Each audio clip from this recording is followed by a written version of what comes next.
안녕하세요. 우리 동네 주치 건강 MC 김다혜입니다. 무더운 여름이 지나고 어느덧 민족 고유의 대명절 추석이 찾아왔습니다. 하늘이 높고 넉넉한 계절인 만큼 풍요롭고 여유롭게 보내시길 바라겠습니다. 가족들과 도란도란 이야기꽃도 피우시고 맛있는 음식 많이 챙겨 드시고요. 연휴 기간 행복한 추억 만드시길 바랄게요. 시청자 여러분, 풍성한 한가위 되세요.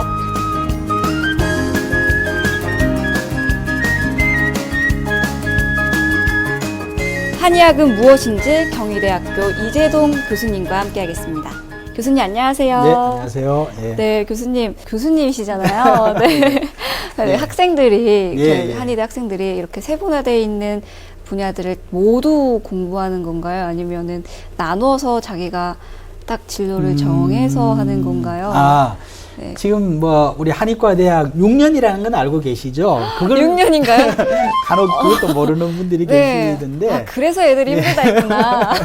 네. 네, 우리 한의과대학 교육 과정이 애과 2학년, 본과 4학년에서 6년의 과정이 있고요.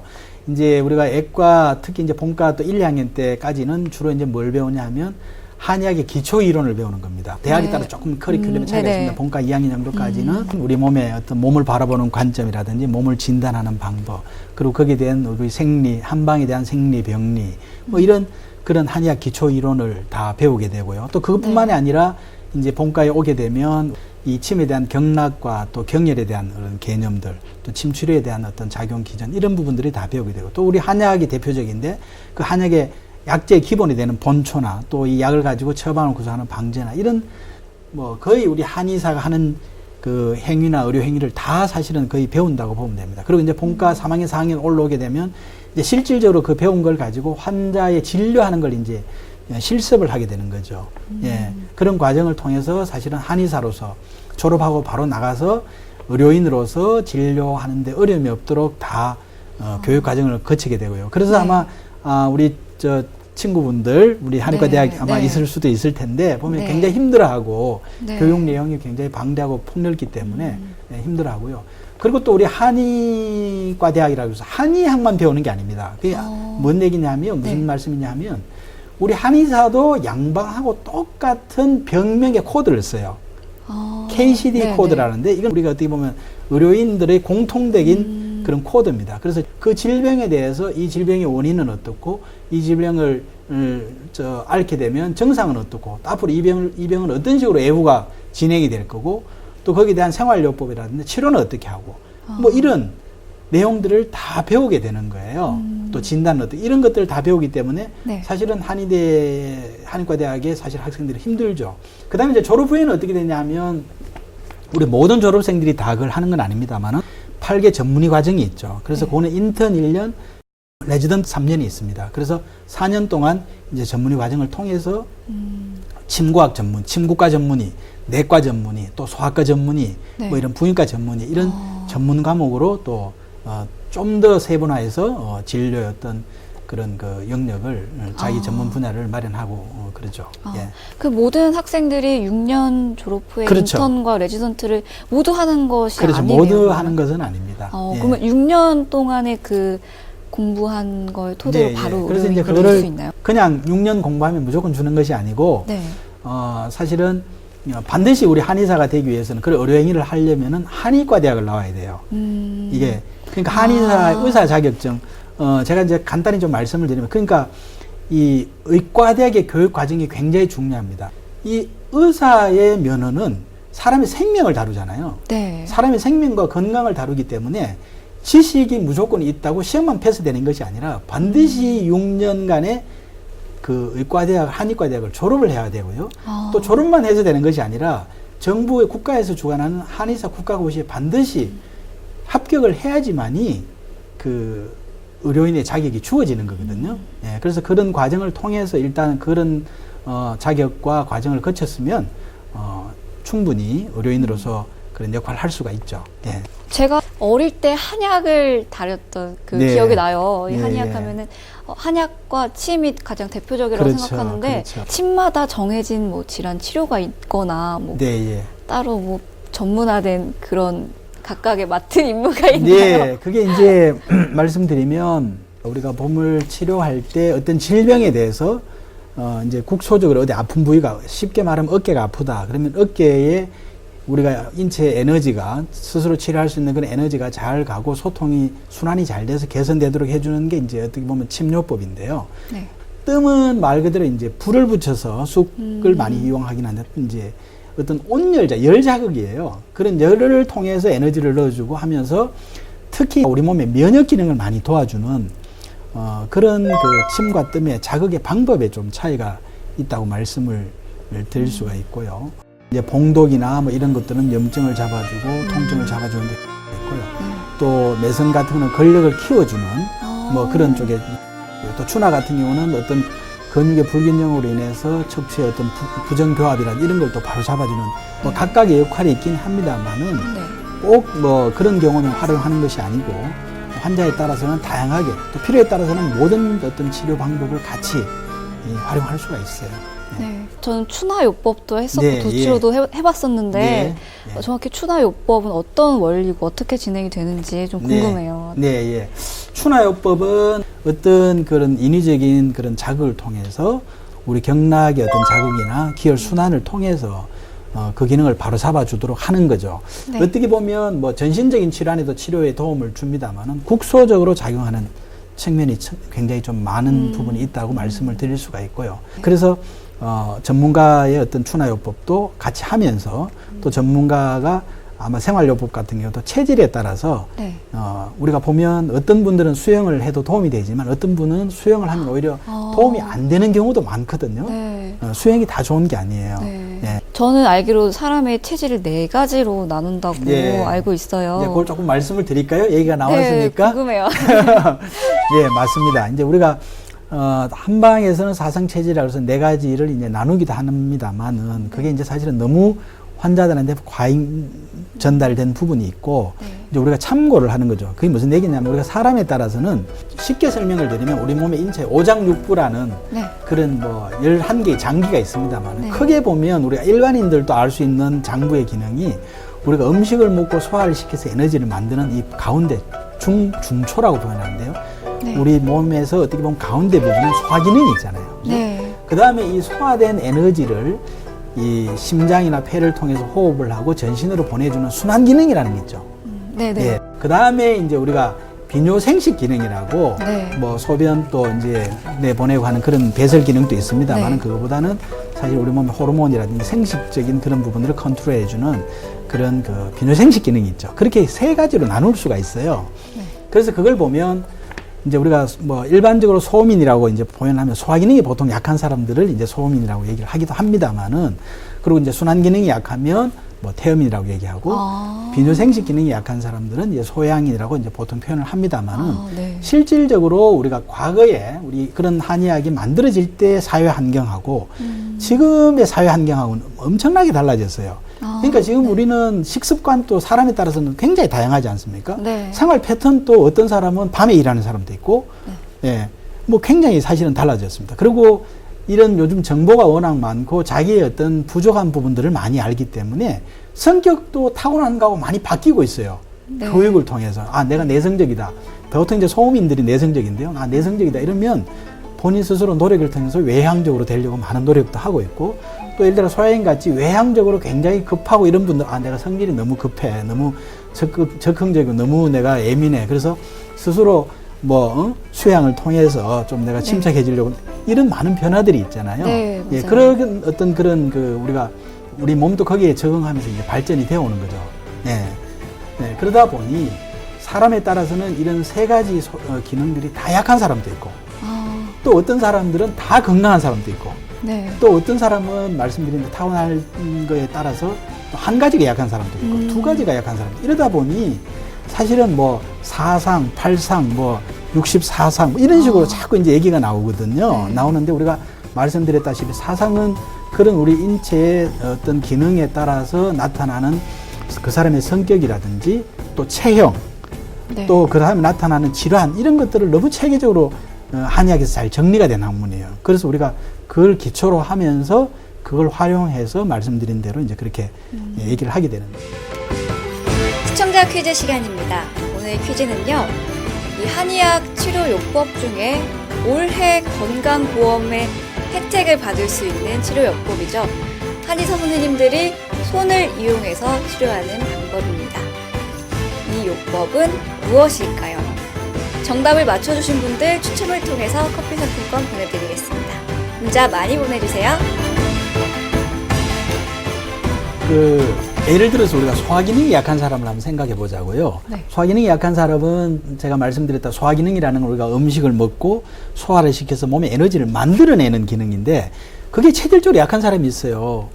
조금만 먹어도 배가 부르면서 그러고 또 혹시 맛있는 게 있어서 과식하면 소화 안 돼서 불편하고 또 낄 때가 돼도 사실은 뭐 배가 고픈지 안 고픈지 먹어야 되는지에 대해서 별로 의욕도 없고 이런 분들이 있거든요. 근데 그런 분들은 이제 타고날 때 위장기능이 약한 경우도 있고 또는 사실 일상 속에서 위기능을 제대로 관리를 못한 그런 부분인데 이제 그런 부분들은 말씀드린 대로 에너지 생성이 안 되기 때문에 늘 피곤하고 손발도 차고 또 오히려 혈압도 또 저혈압인 것 같기도 하고 또 일을 해도 뭐 일을 안 해도 거의 뭐 늘 피로를 느끼는 그런 분들이란 말이에요. 그래서 이제 그런 분들 같은 경우는 사실은 우리가 이제 이 위장의 기능이라는 게 에너지 생성을 해서 허리에도 보내줘야 관절도 보내줘야 되는데 그게 안 되니 저리기도 하고 아프기도 한단 말이에요. 그런데 관절이 아프고 허리가 아플 때는 수영이 좋더라 라는 얘기를 듣고 만약에 네. 물에 들어가서 또 수영을 하면서 에너지를 뺏기고 나면 어떻게 했냐고요. 더 힘들 수밖에 없죠. 네, 그러네요. 예. 그래서 이제 그런 것들을 이제 제가 말씀드린 전문가의 어떤 진단이 필요하다는 거고요. 네. 또 운동도 우리가 이제 상체 운동과 하체 운동이 있는데 네. 해야 될 사람들인데 예를 들어서 우리가 비뇨생식 기능이 약한 사람이다. 네. 이런 사람들은 어떤 경우냐면 우리가 비뇨생식기의 기능이라는 거는 우리 몸에 이제 쉽게 말하면 우리가 한방에서는 음양이라는 표현을 하는데 우리 몸에서 음양이라는 건 몸에 물의 에너지와 불의 에너지를 가지고 있다는 거예요. 그게 이제 음양으로 표현하는 네. 겁니다. 그래서 이 비뇨생식계는 일종의 호르몬을 생성하고 하는 그런 기능이고요. 그거는 이제 물의 에너지를 저장하고 있는 그런 일종의 장기죠. 근데 이 기능이 약하게 되면 물의 에너지가 부족하면 우리 몸에 어떻게 되겠습니까? 물이 나름대로 불을 꺼주고 불은 내려와서 물을 데워주고 이게 50대 50의 어떤 네, 음양의 순환이 돼야겠죠. 그렇죠. 그게 네. 바로 이제 순환이고 대순환이고 음양의 조화고 밸런스거든요. 그게 바로 또 현대에서 생체 리듬이고 네. 또 어떻게 보면 우리가 몸에 자율신경이라는 교감신경과 부교감신경의 균형이에요. 근데 그 비뇨생식기가 떨어지게 되면 일종의 부교감신경이 떨어지면서 교감신경이 예민해지고 사람의 에너지가 자꾸 상기돼요. 기가 자꾸 뜨는 겁니다. 네. 그래서 이제 정상적인 사람도 우리가 특히 갱년기 표현하잖아요. 네. 갱년기라는 건 우리 몸에 호르몬의 변화가 오면서 호르몬의 기능이 떨어지는 거죠. 네. 그러면 어떻게 됩니까? 대부분 아주머니들이 얼굴에 상열감이 난다 그러잖아요. 네, 기분도 네? 울적해지고. 그렇죠. 네. 기분도 울적해지고 왜냐하면 이게 조화를 못 이루니 울적해질 수밖에 없고 기가 막 위로 뜨면서 얼굴도 화끈거리고 예. 급해지고 막 화가 나고 막 이렇게 되는 거거든요. 네. 예, 그게 이제 타고날 때부터 그런 에너지를 좀 부족하게 타고난 사람들이 있을 수 있어요. 그런 사람들의 특징이 뭐냐면 성격이 좀 급해요. 그리고 대사가 항진되다 보니 아까 얘기했지만 먹어도 살이 잘 안 찌는 사람이 있어요. 부러운데요? 네, 그렇죠. 우리가 젊을 네. 때는 부럽죠. 네. 왜냐하면 지금 얘기 들어 먹어도 살도 잘 안 찌고 네. 예, 굉장히 외향적이고 에너지가 넘치고 활발하고 예, 이런 거죠. 그리고 또 그런 사람 특징이 야행성이에요. 밤만 되면 예, 눈이 말똥말똥해지고 오히려 막 머리가 맑아지고 같은 일을 하고 있어도 피로가 오히려 덜하죠. 예, 이제 네. 그런 사람들은 왜 그러느냐 하면 아까 내가 비뇨생식 기능이라는 게 물의 에너지를 저장하는 곳이라 그랬잖아요. 네. 근데 우리 몸의 이 자연의 기운이 밤이 되면 네. 바깥의 기운이 다 물의 에너지인 거예요. 물의 에너지로 바뀌는 거예요. 밤이 되면, 어두워지면. 네. 그러면 지금 말씀드렸다시피 이 사람은 물의 에너지가 부족해서 불균형을 이루고 있다가 밤이 되면 오히려 이 외부의 자연의 에너지가 몸에 들어오면서 이 균형이 맞아지는 거야. 예, 이제 그런 체질이거든요. 그런 체질은 지금 말씀드렸다시피 기운이 자꾸 위로 올라가는 게 문제란 말이에요. 그런 사람들은 네. 나중에 나이 들면 체형이 어떻게 되는지 아세요? 어떻게 돼요? 상체는 굵어지고 하체는 가늘어져요. 그래서 젊을 때는 날씬해서 좋은데 네. 나이가 들면 더 이제 심해지는 거예요. 그리고 이제 우리가 일반적으로 목욕탕에 가서도 연세가 드신 분들의 체형에 공통점이 있습니다. 왜냐하면 나이가 들면 호르몬이 마르면서 그런 비뇨생식 기능이 떨어지기 때문에 체형이 어떻게 되냐면 배는 나오고 상체는 굵어지면서 다리는 가늘어지는 거예요. 하체 운동을 열심히 그렇죠. 하셔야 되겠네요. 그렇죠. 성격이 그런 분들은? 급하고 그런 분들은 하체 운동, 하체 근력 운동. 엉덩이나 허벅지에 하체 근력 운동을 많이 해야 되는 거예요. 계단을 오르고 스쿼트를 하고 자전거를 타고 하면서 하체 근력을 키워서 이 하체 근력이라는 게 우리 몸의 근육이 70%인데 거기 사실은 일종의 내가 이제 쉽게 표현을 하면 우리가 말씀드린 물의 에너지 네. 그 비뇨생식계 호르몬을 저장하는 제가 창고라는 표현을 좀 드리는데 네. 창고를 만들어야 되는 키워야 되는 거예요. 네. 그런 거에 대한 그 지식이 없으면 이 여장부들 같은 경우는 일단은 상체가 굵어지니까 이 지방으로만 생각하고 자꾸 이걸 줄여야 되겠다고 상체 운동을 하는 거거든요. 근데 더 굵어지는 거죠. 왜냐하면 운동을 하게 되면 에너지가 글로 끌려 올라가게 돼 있습니다. 더 이제 굵어지는 거고, 또 젊은 분들도 무조건 이게 뭐가 가슴이나 이게 나와야 된다고 그런 체질과 그런 성격을 가지고 있음에도 불구하고 네. 이제 상체 운동을 하는 경우가 많은데 이제 그런 분들은 사실은 운동의 패턴을 하체 운동을 해야지 몸에 균형 있는 그런 체형을 유지할 수 있다는 말씀을 드리고요. 네. 그 다음에 이제 아까 그러면 상체 운동을 해야 될 사람은 어떤 사람이냐 네. 궁금하잖아요. 아무래도 뭐 이쪽 소화기관이 약한 그렇죠. 분들이 예, 좀 지금 얘기대로 빈약하시지 않을까. 네, 맞습니다. 이제 그런 분들은 이제 어떤 현상이 되냐면 우리가 이제 몸이 이제 왜소하고 하면 또 체형을 좀 늘려야 되겠다는 생각에서 네. 위장 기능이 가지만 또 오히려 과식을 할 수도 있어요. 또 음식을 먹어야지만 이 체형이 형성이 되잖아요. 네, 근력이 네. 만들어지잖아. 네. 그래서 이제 그렇게 하다 보면 위 기능은 떨어지는데 음식이 많이 들어오게 되면 그걸 사실은 완전히 소화 대사시켜서 에너지를 만들지를 못하고 복부나 이런 쪽으로 지방 형태로 자꾸 쌓이게 돼요. 그래서 그런 분들은 엉덩이나 복부나 이런 쪽에 하체 비만이 오게 됩니다. 네. 네. 그래서 하체 비만이 오면 사람들이 하체 비만이니까 하체 운동을 해서 이게 지방을 빼야지라는 생각을 하는데 네. 그게 아니라 오히려 상체 운동을 통해서 반대로. 예, 네. 기분을 끌어올려줘야지만이 오히려 상하의 균형이 맞고 그 균형 잡힌 체형을 유지할 수가 있는 거예요. 예. 네. 예. 그래서 이제 뭐 아주 제가 가장 기본적인 그 간단한 네. 말씀을 드렸습니다만은 그런 체형의 체질에 따라서 운동법이나 음식도 사실은 또 달라지는 겁니다. 네. 뭐 아까 순환 기능이 안 좋고 자꾸 물만 먹어도 살찌고 이런 사람들은 무엇보다도 탄수화물을 줄여야죠. 우리가 네네. 예, 빵, 국수, 밀가루, 그다음 밥도 줄여야 되고요. 네. 그다음에 우리 과일, 특히 여성분들 나중에 저는 안 먹어요. 안 먹는데 살찝니다. 이렇게 얘기를 많이 하시거든요. 근데 먹는 걸 일기장을 세우라고 얘기를 해보면 물 하나 마시는 것도 다 세우라고 얘기를 해보면 과일이 많이 들어있어요. 그래서 얘기를 드리면 과일은 괜찮지 않나요? 이렇게 얘기를 하시는데 과일 속에는 엄청나게 당이 들어가 있고요. 그게 네. 몸에서 소모되지 않으면 다 지방으로 축적이 되기 때문에 이제 과일도 줄여야 되고 굳이 꼭 과일을 먹고 싶으면 우리가 과일 중에도 채소가 있습니다. 대표적인 게 토마토죠. 네, 토마토. 네. 네, 채소로 분류되잖아요. 그죠? 네네. 네, 토마토나 오이 같은 걸 이제 드시라고 말씀을 드리고 싶고, 그 다음에 이제 하체, 또 아까 위장에 문제가 있는 분들은 무엇보다 위 기능이 약하잖아요. 엔진이 약하죠. 그러니까 어떻게 해야 됩니까? 엔진이 안 좋으면 고급 휘발유를 조금씩 자주 넣어줘야 되는 거예요. 그러니까 좋은 음식을 질 좋고 단백질 위주의 그런 좋은 음식을 조금씩 자주 하루 3끼 먹는 게 아니라 4끼, 5끼를 제가 먹으라고 말씀을 드리는데 그분들한테 이제 그런 식습관이 좀 필요하죠. 그리고 이제 하체에 이제 에너지가 자꾸 상기되고 이런 분들은 특히 맵고 짜고 이런 자극적인 걸 먹으면 더 우리가 그 자율신경의 균형이 깨지기 때문에 좀 더 담백하고 물을 많이 마시고 물이 보약이에요. 그분들은 네. 물이 부족하니까 물을 갖다 부어줘야 돼요. 예, 그렇게 하고 또 오히려 하체 근력 강화를 위해서 단백질 위주의 어떤 음식 뭐 그런 걸 제가 간단하게 말씀을 드리면 네. 이제 음식도 그렇게. 시청자 퀴즈 시간입니다. 오늘 퀴즈는요.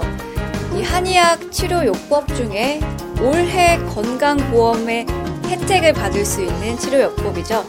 한의사 선생님들이 손을 이용해서 치료하는 방법입니다. 이 요법은 무엇일까요? 정답을 맞춰주신 분들 추첨을 통해서 커피 상품권 보내드리겠습니다. 문자 많이 보내주세요. 힌트는요? 내가 지금 춤을 추나 제가 말한 것 중에 정답이 있습니다. 여러분 문자 많이 보내주세요. 제가 이제 이어서 조금 말씀을 드리면 우리가 이제 예를 들어 허리가 아프든 무릎이 아프든 이런 근골격계 질환 또는 머리가 아프든 이런 질환들이 우리가 이제 왜 병이 생겼을까를 생각해 보면 네. 어떤 외부의 충격, 외인에 의한 경우가 있을 수가 있겠고요. 네. 특히 이제 요즘 같은 경우는 여러 가지 감염 질환이 있을 수가 있겠죠, 그죠? 네네. 이제 그런 경우는 별개의 문제예요. 예를 들어 가지고 외상으로 인해서 부러졌거나 뭐 크게 찢어졌거나 이런 경우. 네. 그런 경우는 바로 꿰매고 그 부위에 대한 치료를 해야 되겠죠. 네. 또 염증이 생기면 염증을 네. 잡아줘야 되겠고요. 네. 또 외부에 어떤 감염이 돼서는 그 감염균에 대한 항생제를 써야 되겠고 네. 그렇게 해야 되잖아요. 네네. 그렇지 않고 그런 경우가 아니라면 우리가 일상 속에서 살아가면서 나이가 들고 기능이 떨어지면서 오는 질환들은 사실은 다 몸의 문제에서 오는 거예요.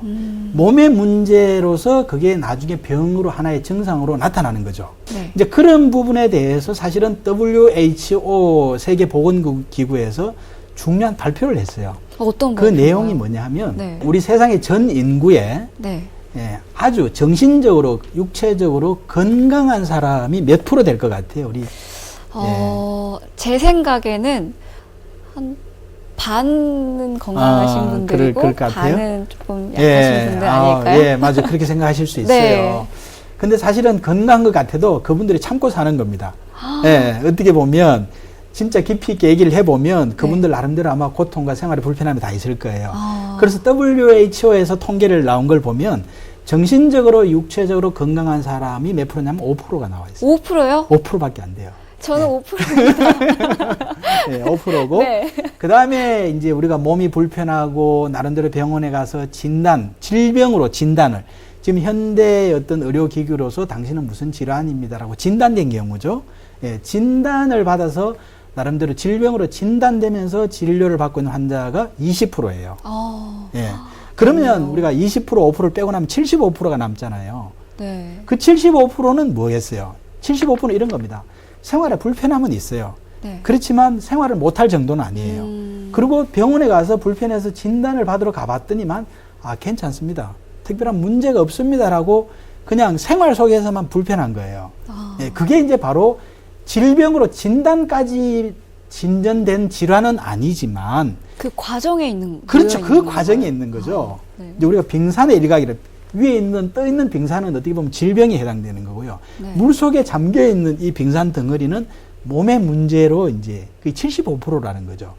예. 그래서 이제 거기에 대해서 사실은 우리 한의학에서는 뭐라고 표현했냐면 미병이라고 그랬어요. 병이 되기 전에 그 전 단계라는 거거든요. 예, 미병이라는 표현을 했고. 그리고 이제 그게 바로 제가 말씀드렸던 질병까지는 가지 않은 몸의 문제라는 겁니다. 몸의 문제. 몸의 불균형과 몸의 이상이라는 거예요. 예, 그래서 그 부분에 대한 우리가 개선과 삶의 질을 개선하기 위해서는 질병으로 진단은 못 받았더라도 지금 내가 생활하기 불편하고 하는 그런 몸의 문제를 개선하는 게 굉장히 중요하다는 거고. 그래서 지금 우리 한의학은 사실은 질병 중심으로 발전해온 학문이 아니에요. 네. 질병이라는 거는 현대 과학이 발전되면서 그 문제점을 자세히 들여다보니까 지금 여기엔 이런 상태고 또 MRI를 찍어보니까 이렇게 신경을 눌리고 있고 또 엑스레이를 찍어보니까 연골이 이렇게 닳았고 그런 상태들을 얘기해주는 그런 그 하나의 질병명으로 우리가 명칭이 되고 있는 거고요. 네. 사실은 그 원인이 그러면은 몸에 아까 얘기했던 체중이 무겁고 밑에 근력에 힘이 없고 또 배에 힘이 없고 이래서 몸이 휘어지고 이런 원인들에 대해서는 몸의 문제인데 이 부분은 한방이 우리가 장점을 가지고 있다는 거죠. 왜냐하면 우리 한방에서 맥을 보고 나름대로 환자의 복진을 하고 여러 가지 뭐 혀를 들여다보고 눈을 보고 이런 것들이 다 몸의 문제가 어떤지를 보는 그런 진단법이거든요. 네. 예, 그래서 당신은 이런 균형이 깨져가 있고 이런 기능이 떨어져가 있고 하는 그런 부분들을 진단하고 또 앞으로 치료할 수 있는 그런 기술들을 가지고 있기 때문에 네. 그게 사실은 우리 한의학의 강점이고 네. 우리가 앞으로 더 발전시키고 또 세계적으로 나가야 될 그런 부분이라고 말씀을 드립니다. 네. 네. 네, 오늘 교수님과 정말 한의학의 모든 것을 파헤친 것 같아요. 예. 네, 시청자분들에게 네. 당부의 한마디 부탁드릴게요. 예, 요즘 보면 지금 사실은 우리가 이제 TV 채널이 다양하다 보니 우리가 이제 방송을 보면 뭐가 몸에 좋다, 뭐가 좋다 이런 특별히 한약재 일종의 그 산에서 나는 약초 같은 것들도 굉장히 이 방송이 되는 경우를 제가 많이 보거든요. 근데 제가 꼭 우리 시청자분들 또 국민들께 꼭 말씀을 드리고 싶은 것은 일단 몸이 불편하면 무엇보다 그런 방법을 하시더라도 반드시 전문의를 찾아서 진짜 정확한 어떤 원인을 한번 진단을 해보는 게 필요하다는 겁니다. 네, 그래서 병으로 진단되지 않고 단순하게 아까 얘기 드렸던 75%에 해당되는 몸에 문제가 있더라도 우리가 인삼을 먹어야 될 분이 있고 또 먹으면 오히려 해가 되는 부분이 있고 우리가 일반적으로 알고 있는 그런 식품 같은 건강 여러 가지 어떤 한약 제제들도 그 문제가 있을 수가 있기 때문에 반드시 전문가의 도움을 받아서 또 건강 관리에 어떤 조언을 얻었으면 하는 그런 바람입니다. 예. 네. 네, 지금까지 이재동 교수님과 한의학에 대해서 알아봤습니다. 오늘 이 시간이 여러분들 건강을 다시 한번 챙겨보시는 시간 됐으면 좋겠고요. 전 다음 시간 더 알찬 정보로 다시 돌아오겠습니다. 건강한 한 주 보내세요. 교수님 오늘 말씀 감사합니다. 네.